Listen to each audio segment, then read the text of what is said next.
السلام علیکم ورحمۃ اللہ وبرکاتہ نحمدہ ونصلی علی رسول الکریم اما بعد اعوذ باللہ من الشیطان الرجیم بسم اللہ الرحمن الرحیم وما ارسلناک الا رحمۃ للعالمین۔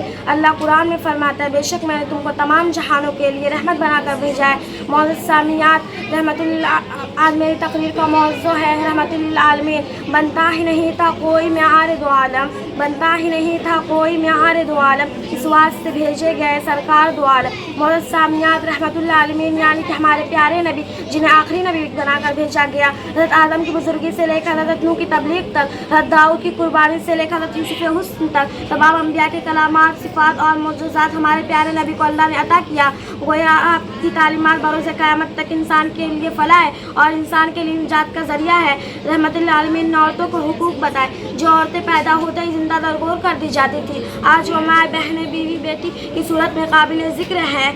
انسانیت اور تفرقہ بازی کا رنگ و نسل پر ختم کیا۔ رحمت للعالمین نے حبشہ کے غلام بلال حبشی کو مدینے کا معظم مقرر کیا۔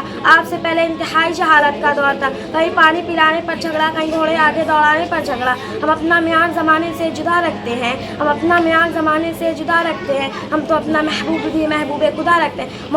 معزز سامعات، جہاں انسان تو تھے انسانیت نہ تھی، روح تو تھی روحانیت نہ تھی، جہاں بھائی بھائی کا دشمن، قبیلے قبیلے کا حریف، ہمشہ کا رقیب تھا۔ معزز سامعات، رحمت العالمین کے جانشاروں کی تعداد سینکڑوں میں تھی، مگر آپ نے کہیں قتل و غارت کی مثالیں قائم نہیں کی۔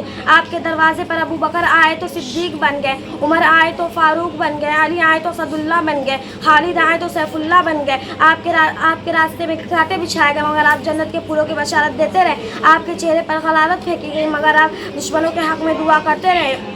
اسی کے ہیں ہم پر یہ احسان سارے، اسی کے ہیں ہم پر یہ احسان سارے، قدم منزلیں چومتی ہیں ہمارے، اسی نے ہے گرتے ہوئے کو سنبھالا، اسی نے ہے گرتے ہوئے کو سنبھالا، اسی سے ہے اسلام کا بول بالا۔ اب میں اپنی تقریر ختم کرتی ہوں۔ وما علینا الا البلاغ۔